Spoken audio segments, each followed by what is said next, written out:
Hi guys, R J ഫ്രെയിംസിൻ്റെ പുതിയൊരു വീഡിയോയിലേക്ക് എല്ലാവർക്കും സ്വാഗതം.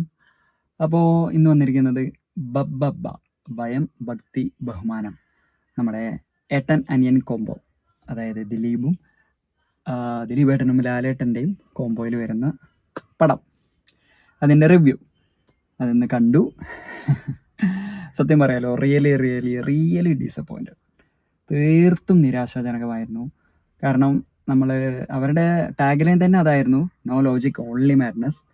ലോജിക്ക് ഒരു ലെവലേശം പോലും ഇല്ല, വെറും മാഡ്നസ് തന്നെ ഉണ്ടായിരുന്നുള്ളൂ. പക്ഷേ ഭയങ്കര വീക്കായിട്ടുള്ളൊരു സ്ക്രിപ്റ്റ് ലൈന്, ഒരു സ്ഥലത്ത് പോലും നമ്മളെ എൻഗേജ് ചെയ്ത് നിലനിർത്തുന്നില്ല. 2.5 മണിക്കൂറിൻ്റെ പടം 2.5 മണിക്കൂർ കഴിഞ്ഞ് കിട്ടാൻ ഞങ്ങൾ പെട്ട പാട് ഞാൻ കയറിയുള്ളൂ. പടം തുടങ്ങി ഏകദേശം ഒരു 2-3 സീനായപ്പോൾ തന്നെ നമുക്ക് ഏകദേശം മനസ്സിലായി പടത്തിൻ്റെ പോക്ക് എങ്ങോട്ടാണെന്ന്. അത് തിയേറ്ററിലിരിക്കുന്ന ഓഡിയൻസിന് ഏകദേശം മനസ്സിലായി ഇതിൻ്റെ ജോണർ എന്താണ്, ഒരു മലങ്കൾട്ട് തന്നെയാണ് നമ്മൾ കാണുന്നത് എന്നുള്ളൊരു ബോധം പ്രേക്ഷകർക്ക് വന്നതോടുകൂടി പിന്നെ ഓഡിയൻസ് എല്ലാം ഉഷാറായി. പിന്നെ അവരെല്ലാവരും ആ ഒരു രീതിയിലേക്ക്, ആ ഒരു മൂഡിലേക്ക് എല്ലാവരും പോയി. പിന്നെ എല്ലാത്തിനും കമൻറ്റുകളും പാട്ടുകൾക്ക് അവരുടേതായുള്ള നൃത്ത സ്റ്റെപ്പുകളും ഒക്കെയായി തിയേറ്റർ ഭയങ്കര ഫൺ റൈഡായിരുന്നു.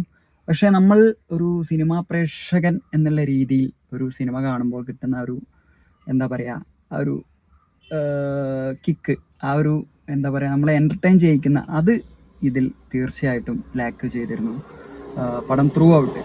പിന്നെ നമുക്കൊരു ഹൈപ്പ്, ഒരു എലിവേഷൻ വന്നത് തീർച്ചയായിട്ടും നമ്മുടെ ലാലേട്ടൻ എൻട്രി ആയിരുന്നു. സെക്കൻഡ് ഹാഫിൽ ഒരു പോയിന്റിലാണ് ലാലേട്ടൻ എൻ്റർ ചെയ്തത്.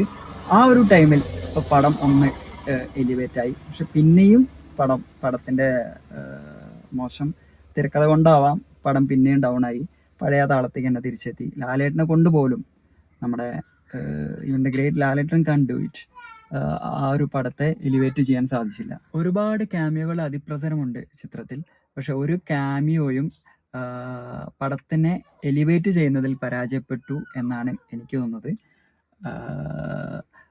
പിന്നെ എസ്പെഷ്യലി നമ്മുടെ നിർമ്മാതാവിൻ്റെ ഒരു ക്യാമിയോ റോളുണ്ടായിരുന്നു.